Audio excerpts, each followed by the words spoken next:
Good morning everyone. Shrimati Mohari Devi Tapadia girls college के YouTube channel में आपका फिर से स्वागत है। हम रीजनरेशनल एबिलिटी के बारे में पढ़ रहे थे। Different kind of animal phylums में अलग अलग एनिमल फाइलम में रीजनरेशन की कैसी एबिलिटी होती है उसके बारे में हमने डिस्कस किया था। हाफ वीडियो हमने ऑलरेडी हाफ टॉपिक हमने ऑलरेडी कवर कर लिया है पिछले वीडियो में, जहाँ पे हमने फाइलम एस्केहेलमिन्थ्स तक देखा था कि ऑर्गेनिजम्स के अंदर किस प्रकार की रीजनरेशन की एबिलिटी, किस प्रकार की रीजनरेशन की क्षमता होती है। उसके आगे हम डिस्कस करेंगे एस्केहेलमिन्थ्स के बाद अब हम डिस्कस करेंगे एनालिड्स के बारे में कि एनालिडा में किस तरह से रीजनरेशन होता है, होता भी है या नहीं होता। ठीक है, तो एनालिड्स में आपको पता है अर्थवॉर्म्स आते हैं। अब अगर हम एनालिडा के बारे में बात करें तो यहाँ पे अर्थवॉर्म आते हैं और अर्थवॉर्म्स के अंदर रीजनरेशन की एबिलिटी होती है। उसके अलावा किटोप्टेरस होता है। किटोप्टेरस जो ऑर्गेनिज्म है उसके अंदर भी रीजनरेशन की एबिलिटी होती है और अर्थवॉर्म से ज़्यादा रीजनरेशन की एबिलिटी होती है, जिसको अपन पार्चमेंट वॉर्म बोलते हैं। ठीक है, तो एनालिडा की बात करें तो यहाँ पे जो अर्थवॉर्म आएगा, अब यहाँ पे स्पेसिफिक है, बहुत ज़्यादा ऐसा नहीं है जैसे हमने पिछले फाइलम्स में पढ़ा था कि अपने पूरे बॉडी को रीजनरेट किया जा सकता है। वैसी चीज़ें यहाँ पे नहीं है। बॉडी के एक पर्टिकुलर पार्ट को रीजनरेट किया जा सकता है या फिर पूरे बॉडी को अगर रीजनरेट किया जा सकता है तो वो एक स्पेसिफिक बॉडी पार्ट से ही रीजनरेट किया जा सकता है। दैट मीन्स रीजनरेशन में वो बॉडी पार्ट रहना चाहिए उस समय।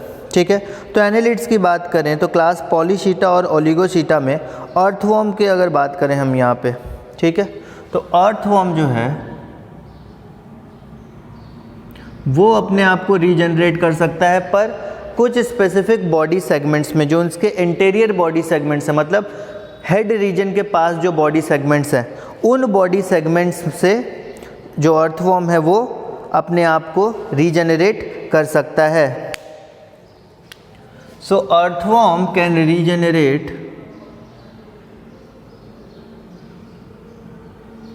from its anterior और कुछ पोस्टेरियर रीजन्स भी है। पोस्टेरियर साइड के कुछ सेगमेंट्स है जिनसे भी वो रीजनरेशन कर सकता है। And posterior segments of body,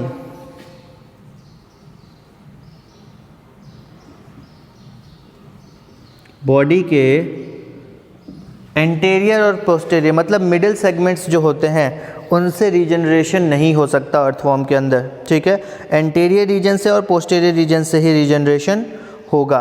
उसके बाद हम बात करें तो अर्थवॉर्म में कुछ स्पीशीज़ ऐसी है जो अपने बॉडी के कुछ स्टार्टिंग के 4 और 5 सेगमेंट जो हैं सिर्फ उन्हीं से रीजनरेट कर सकती है। As for example Allolobophora.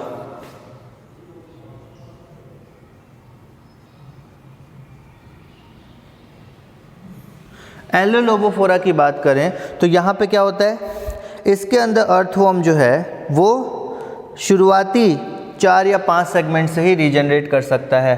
एलोलोबोफोरा can regenerate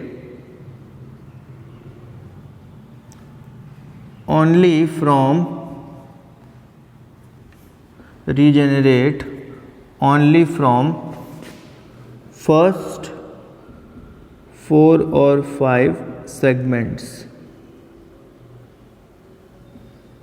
एलोलोबोफोरा की अगर हम बात करें तो पहले 4 या 5 सेगमेंट जो हैं उन्हीं के अंदर रीजनरेशन की क्षमता होती है और वहीं से सिर्फ रीजनरेशन हो सकता है। ठीक है, उसके बाद अगर अपन बात करें किटोप्टेरस, जिसको अपन ने पार्चमेंट वॉर्म भी है जिसको हम बोलते हैं, उसको जो है वो कंप्लीट इंडिविजुअल वहाँ रीजनरेट हो सकता है पहले 14 सेगमेंट से। ठीक है, पार्चमेंट वॉर्म कॉमन नेम है किटोप्टेरस का।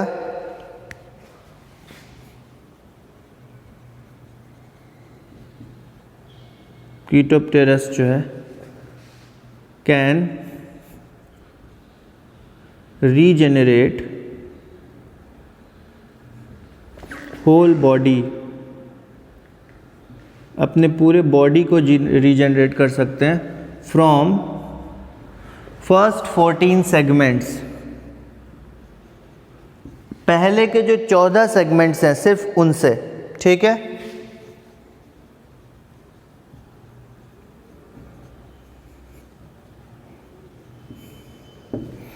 So, parchment worm can regenerate whole body from first 14 segments।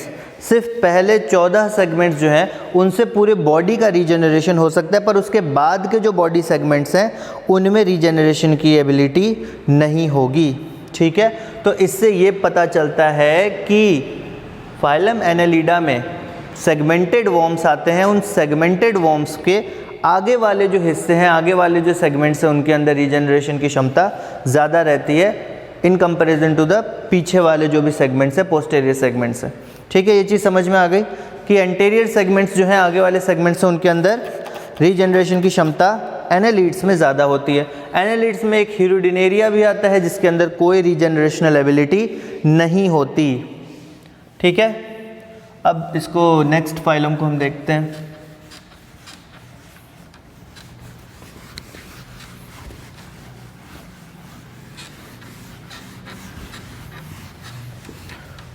Next phylum is arthropoda.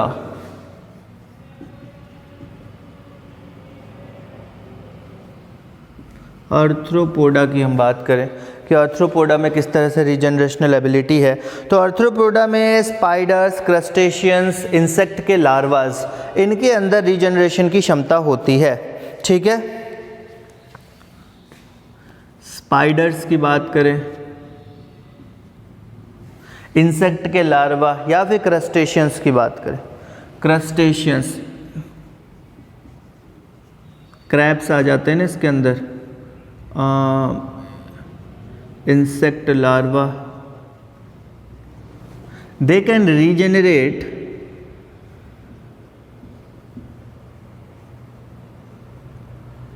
अच्छा, अब ये रीजेनरेट कर सकते हैं पर पूरे बॉडी को नहीं, ये अपने सिर्फ लिम्ब्स को रीजनरेट कर सकते हैं, अपने हाथों पैरों को, मतलब अपने जो लिम्ब्स अपेंडेजेस हैं उसको रीजनरेट कर सकते हैं। तो स्पाइडर्स, क्रस्टेशियन, इंसेक्ट के larva, they can regenerate their limbs, they can regenerate their limbs, अपने लिम्ब्स को जो है ये रीजनरेट कर सकते हैं, ठीक है। इनका कैरेक्टरिस्टिक्स फीचर है।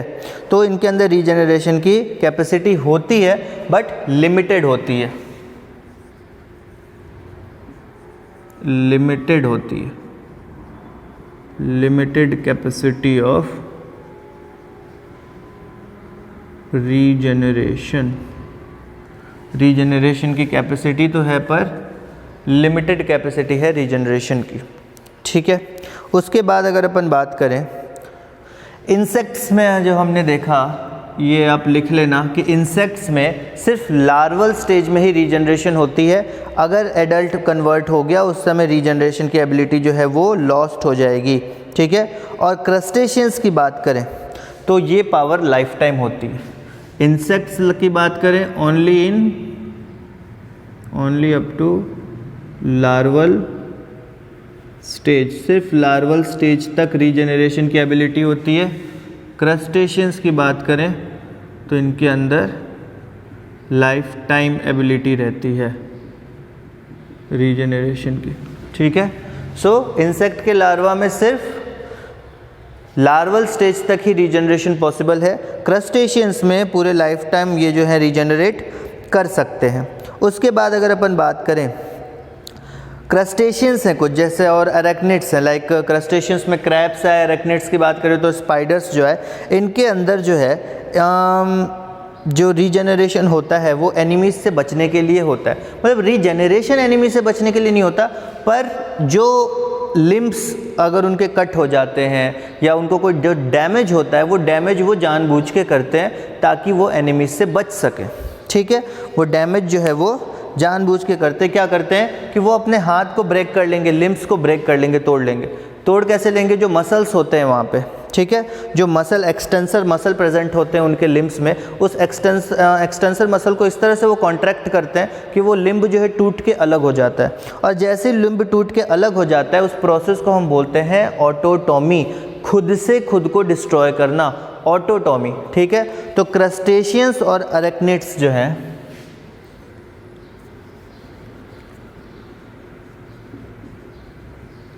crustaceans and arachnids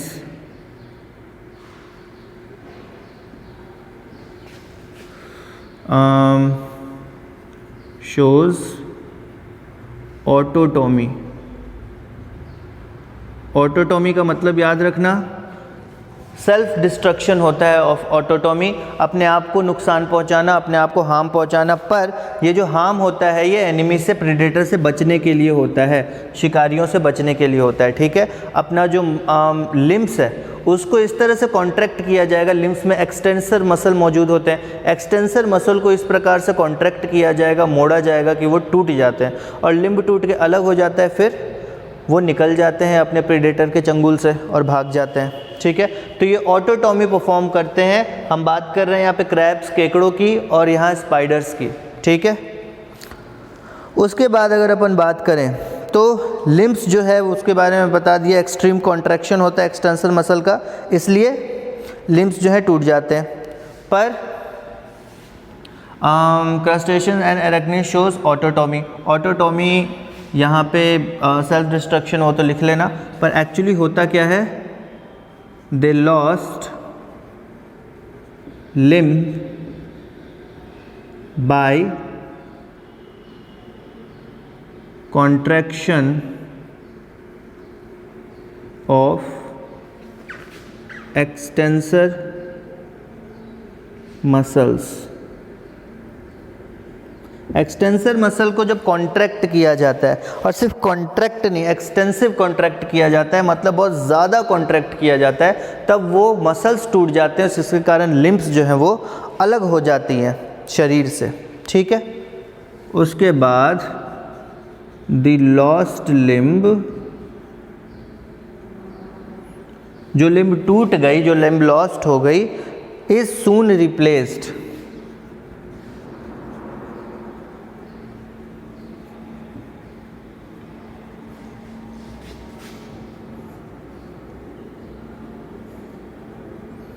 जो लिम्ब टूट गई वो जल्दी से जल्दी रिप्लेस हो जाएगी, ठीक है। और जो रीजेनरेशन है आर्थ्रोपोड में, वो यंग्स में फास्टर होता है और एडल्ट में स्लो हो जाता है।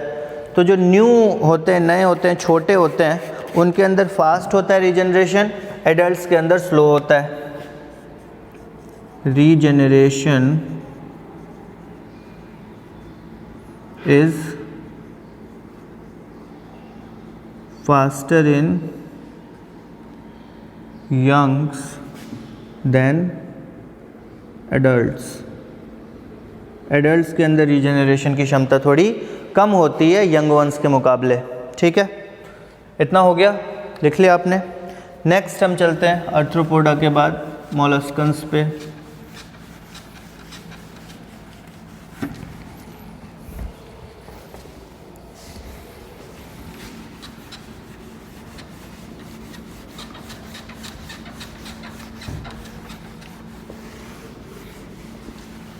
Now next is phylum Mollusca. Mollusca phylum में कुछ खास रीजनरेशनल एबिलिटी नहीं होती है। मोलस्का की बात करें तो यहाँ पे बहुत पुअर रीजनरेशन एबिलिटी होती है, बहुत पुअर रीजनरेशनल पावर होती है, poor regeneration power. So molluscans have poor regeneration power.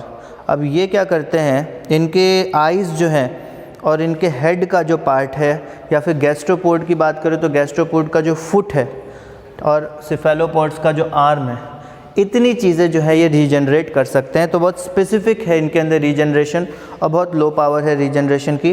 तो eyes and parts of head और foot of gastropods, eyes and part of head and foot of gastropods। Gastropoda होता है ना, तो गैस्ट्रोपोड्स के बारे में है कि वो अपनी आँखें, हेड का कुछ हिस्सा और जो उनके फुट होते हैं उनको रीजनरेट कर सकते हैं। सिफेलोपोड्स के arm arms of Cephalopoda. Cephalopoda के जो आर्म्स होते हैं उनको रीजनरेट किया जा सकता है।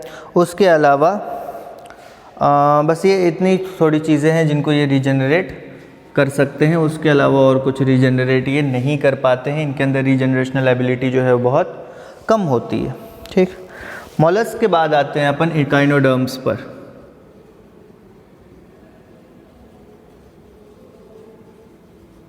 इकाइनोडर्माटा।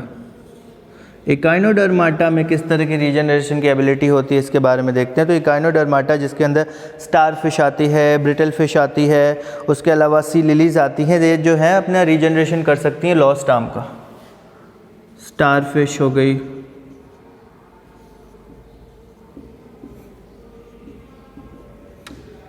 ब्रिटल स्टार हो गई, स्टार फिश, ब्रिटल स्टार, फिर उसके अलावा सी लिलीज हो गई,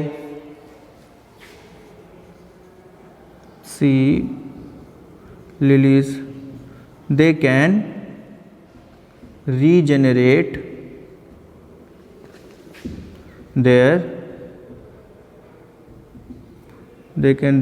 their arms। ये अपने आर्म्स को रीजनरेट कर सकते हैं और उसके साथ ही साथ अपना जो सेंट्रल डिस्क है, अच्छा इनकी जो बॉडी है इसके बीच में सेंट्रल डिस्क होता है, ठीक है, उसको भी रीजनरेट कर सकते हैं। ठीक है, उसके कुछ हिस्सों को, arms and some parts of central disc.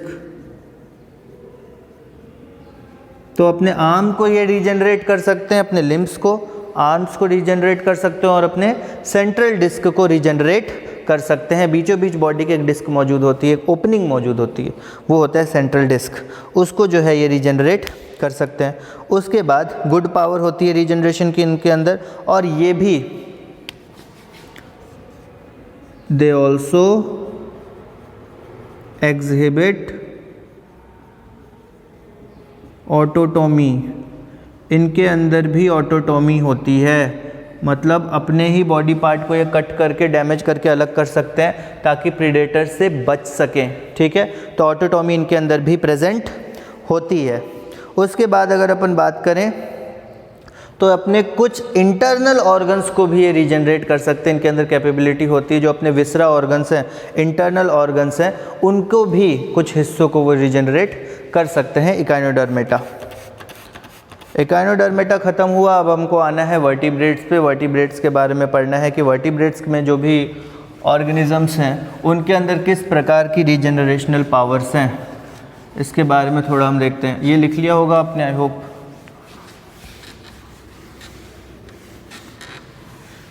Vertebrates के अंदर किस तरह की रीजनरेशनल पावर है ये देखते हैं।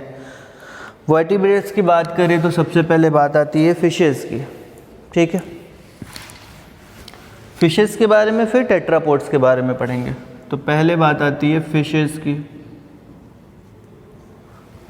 फिशेस में क्या है, फिशेस के अंदर बहुत लिमिटेड पावर होती है रीजनरेशन की, पर फिशेस में भी कुछ फिश हैं जो अपने फिन्स को रीजनरेट कर लगती हैं।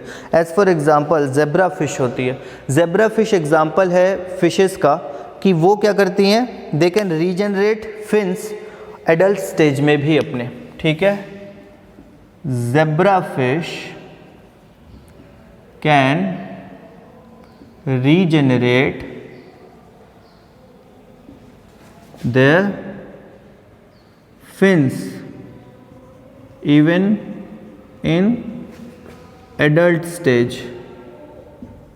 एडल्ट स्टेज में भी जेब्रा फिश जो है वो अपने फिन्स को रीजनरेट कर सकती है, उसके पास एबिलिटी जो है मौजूद रहती है फिन्स को रीजनरेट करने की। ठीक है, यहाँ तक कि इनके अंदर जो हार्ट है वो भी रीजनरेशन की एबिलिटी रखता है। हार्ट के कुछ पोर्शन को रीजनरेट किया जा सकता है। ओके, ये चीज़ याद रखना। इवन देयर हार्ट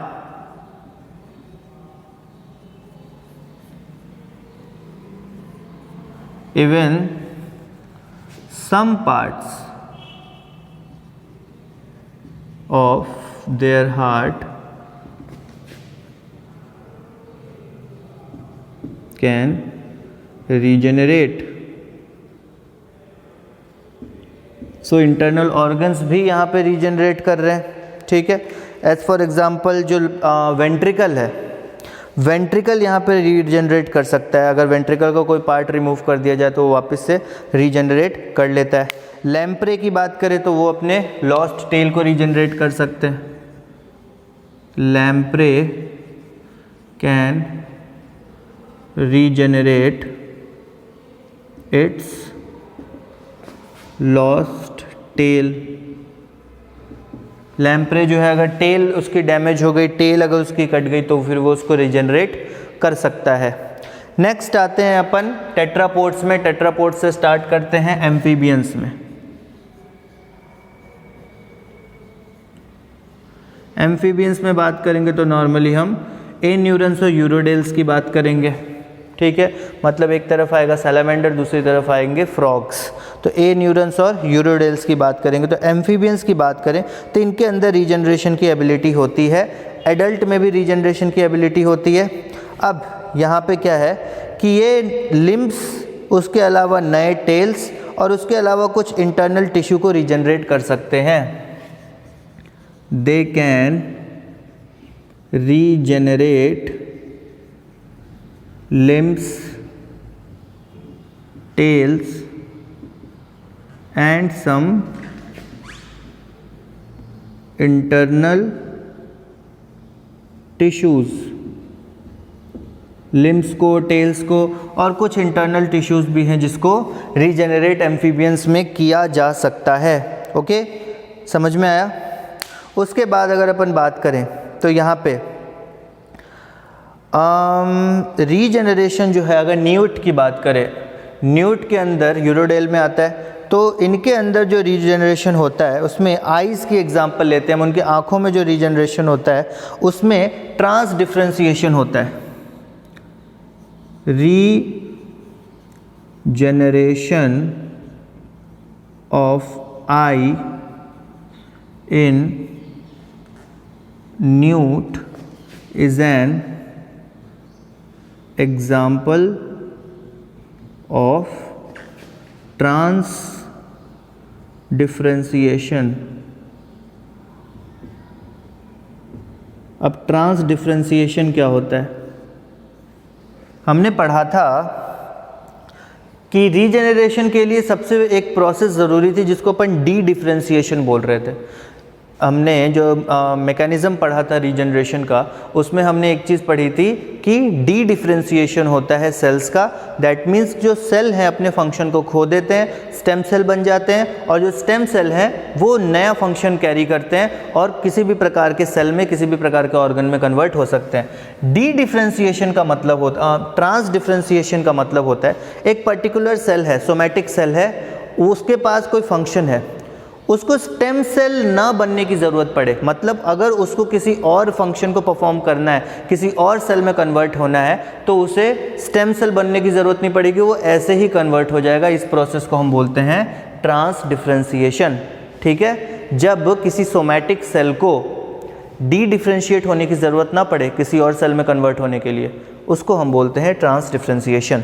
ये चीज़ आप याद रखना, ठीक। उसके बाद अगर अपन बात करें तो यहाँ पे वही है, आइज़ जो है ट्रांस डिफरेंशिएशन के थ्रू जो है वो रीजनरेट हो सकती है। आइरिस के मतलब आइरिस से रीजनरेशन उसका हो जाता है। उसके बाद हम देखें तो रीजनरेशन जो है एन्यूरेंस की बात करें, फ्रॉग्स की बात करें, इन फ्रॉग्स इनके अंदर रीजनरेशन जो है वो अप टू लार्वल स्टेज ही देखी जाती है। एडल्ट में रीजनरेशन की एबिलिटी नहीं होती है। So in frogs regeneration occur in larval stage only. Regeneration occurs in larval stage only. सिर्फ लार्वल स्टेज में ही रीजनरेशन की कैपेसिटी यहाँ पे मिलेगी फ्रॉग्स के केस में। अदरवाइज अगर हम यूरोडेल्स की बात कर रहे हैं तो वहाँ पे एडल्टहुड में भी रीजनरेशन मिल जाता है। मेटामॉर्फोसिस के समय फ्रॉग्स के अंदर रीजनरेशन की एबिलिटी ख़त्म हो जाती है। ये चीज़ याद रखना, लिख लेना बहुत ध्यान से कि मेटामॉर्फोसिस के समय फ्रॉग्स में, एन्यूरन्स में रीजनरेशन की क्षमता ख़त्म हो जाती है, नहीं रीजनरेट कर सकते वो। एक बार जब वो मेटामॉर्फोस हो जाते हैं, मेटामॉर्फोसिस कर लेते हैं, एडल्ट में कन्वर्ट हो जाते हैं तो ठीक है। फिशेस एम्फीबियंस के बाद हम आते हैं रेप्टिलिया पे।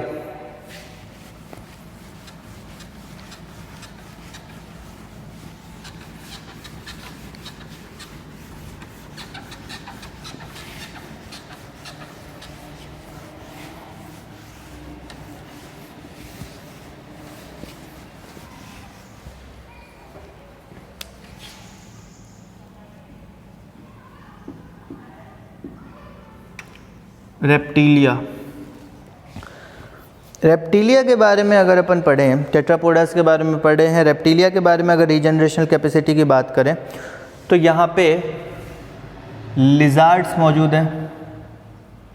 Lizard shows ऑटोटोमी।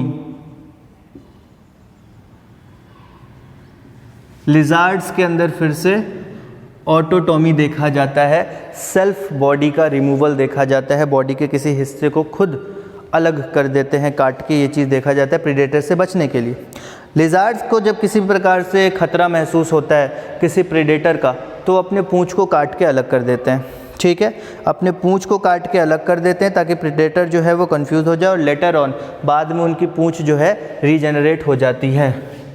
तो रीजनरेशन ऑफ टेल, याद रखना ऑटोटोमी में अपना टेल काटते हैं और उसके बाद वो टेल जो है वापस से रीजनरेट हो जाता है, पर जो नया टेल रीजनरेट होता है वो पुराने टेल जैसा नहीं रहता, उसमें कुछ डिफरेंसेस पाए जाते हैं। जैसे पुराना जो टेल है उसमें छोटी छोटी धारियाँ, स्केल्स पाई जाती थी, नए टेल में नहीं पाई जाएंगी, वर्टिब्री नहीं पाई जाएगी, तो ये सारी चीज़ें जो है डिफरेंस होते हैं। New tail is different from the old one। पुराने वाले टेल से नया वाला जो टेल है वो अलग होता है, डिफरेंट होता है, ठीक है। नेक्स्ट आते हैं अपन रेप्टाइल्स के बाद एव्स पे, बर्ड्स पे, ठीक है, एव्स।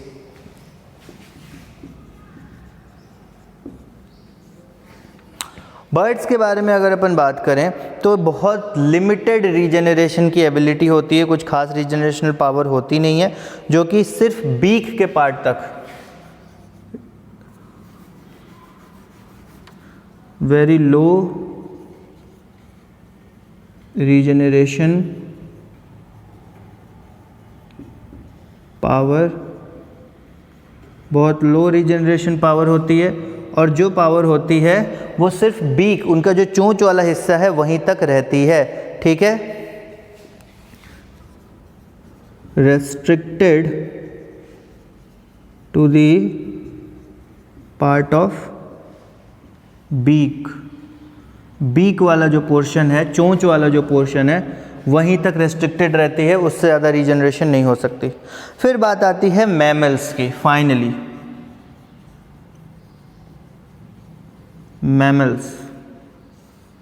मैमल्स की अगर अपन बात करें तो मैमल्स में किस तरह के रीजनरेशनल एबिलिटी होता है, इसके बारे में अगर अपन देखें तो मैमल्स के अंदर रीजनरेशनल एबिलिटी जो है ना वो अपर बॉडी पे नहीं, मतलब कि कोई ऑर्गन ग्रो नहीं कर पाते हम, कोई जो बाहरी लिम्ब है, बाहरी स्ट्रक्चर है वो ग्रो नहीं कर पाते। हाँ, टिश्यू के लेवल पे हमारे अंदर रीजनरेशन होता है, तो regeneration is restricted to tissue only. So regeneration जो है रेस्ट्रिक्टेड टू टिश्यूज ओनली, सिर्फ टिश्यू के अंदर रीजनरेशन जो है वो पाए जाएंगे, ठीक है। स्किन में, स्केलेटन टिश्यू में उनके अंदर बहुत ज़्यादा रीजनरेशन की कैपेबिलिटी होती है, तभी तो कहीं कट लग जाता है तो वो ठीक हो जाता है। वो रीजनरेशन ही हुआ क्योंकि नए सेल बन रहे हैं ना, बहुत सारे सेल वहाँ के हट गए, डेड हो गए और फिर नए सेल बनना स्टार्ट हो गए तो वापस सही हो जाता है। तो कितना भी बड़ा घाव हो एक समय के बाद थोड़ा लंबा समय लगता है पर वो फिर सही हो जाता है। तो ये होता है रीजनरेशन एबिलिटी मैमल्स के अंदर, जो कि टिश्यू लेवल का होता है। सबसे ज़्यादा रीजनरेशन मैमल्स में कहीं पाया जाता है तो वो लिवर में पाया जाता है। तो ऑर्गन का रीजनरेशन हो रहा है, maximum regeneration power is in liver. Liver के अंदर मैक्सिमम रीजनरेशन पावर होती है। और यहाँ पे मैमल्स के बारे में जो मैंने बताया कि वो पूरे ऑर्गन को, लिम्ब्स को रीजनरेट नहीं कर सकते हैं, ठीक है। उनके अंदर कैपेसिटी होती है कि अगर किसी प्रकार का डैमेज हो गया, एक्सटर्नल चोट लग गई, वो रीजनरेट हो जाएगा आसानी से, वो क्या कहते हैं नए टिश्यूज़, नए सेल्स बन जाएंगे। बट पूरा ऑर्गन, पूरा बॉडी का जो पार्ट्स हैं वो रीजनरेट होके नहीं बन सकते। तो ये था total different kind of organisms में रीजनरेशन की जो एबिलिटी होती है उसके बारे में हमने स्टडी की। कुछ फैक्टर्स हैं जो कि रीजनरेशन को प्रभावित करते हैं, फॉर एग्जांपल जैसे कि टेम्परेचर। एक ऑप्टिमम टेम्परेचर चाहिए होता है। फॉर एग्जांपल प्लानेरिया को 29 डिग्री सेल्सियस टेम्परेचर चाहिए। टेम्परेचर जब ज़्यादा या कम होता है, फ्लक्चुएट होता है ना, तो रीजनरेशन की जो कैपेसिटी है, जो रीजनरेशन की पावर है, वो भी ज़्यादा या कम होती है, ठीक है। वैसे रीजनरेशन की पावर सबसे ज़्यादा तभी होती है जब ऑप्टिमम टेम्परेचर प्रोवाइड किया जाता है। अगर 29 डिग्री सेल्सियस है तो 29 डिग्री सेल्सियस पे सबसे ज़्यादा रीजनरेशन होगी। टेम्परेचर बढ़ाओ चाहे टेम्परेचर घटाओ, रीजनरेशन की पावर कम ही होगी, ठीक है। उसके बाद बात आती है ऑक्सीजन की। रीजनरेशन हो रहा है, नए सेल बन रहे हैं, नए सेल बन रहे हैं, एटीपी की हर बार ज़रूरत पड़ रही है, बहुत ज़्यादा ऑक्सीजन चाहिए, अधिक मात्रा में ऑक्सीजन चाहिए, ठीक है। तो ऑक्सीजन की प्रेजेंस में रीजनरेशन ज़्यादा होती है। रेस की बात करें, रेडिएशंस की बात करें, रेडिएशंस भी जो है वो प्रभाव डालती हैं, माइटोसिस को रोकती हैं। अगर माइटोसिस रुक गया तो जाहिर सी बात है रीजनरेशन नहीं हो पाएगा, क्योंकि रीजनरेशन के लिए नए सेल चाहिए, नए सेल माइटोसिस से ही आएंगे। तो माइटोसिस को प्रभावित करती है एक्सरेज। फिर बात आती है नर्वस सिस्टम पे। नर्वस सिस्टम भी जो है ऑर्गेनिज्म का वो बहुत बड़ा रोल प्ले करता है रीजनरेशन में, क्योंकि नर्वस सिस्टम के बारे में हमने पढ़ा था कि कुछ ग्रोथ फैक्टर्स हैं जिनका सिक्रीशन किया जाता है। As for example gradient protein growth factor है, उसका सिक्रीशन किया जाता है। उसके अलावा भी बहुत सारे ग्रोथ फैक्टर्स हैं जिनका सिक्रीशन होता है। तो different type of growth factors and nervous system, ये भी जो होते हैं वो कारण होते हैं जो कि रीजनरेशन के रेट को प्रभावित कर सकते हैं। उसके बाद अगर अपन बात करें तो कुछ इलेक्ट्रिक करंट पल्स जो होते हैं वो भी रीजनरेशन को प्रभावित कर सकते हैं, जो कि सॉल्ट कंसंट्रेशन को इंक्रीज या डिक्रीज कर सकते हैं, ठीक है। अगर इंक्रीज करते हैं तो रीजनरेशन पे पॉजिटिव इफेक्ट शो करेंगे, मतलब रीजनरेशन की जो पावर है वो बढ़ेगी। तो ये सारे कुछ फैक्टर्स थे जो रीजनरेशन को प्रभावित कर सकते हैं।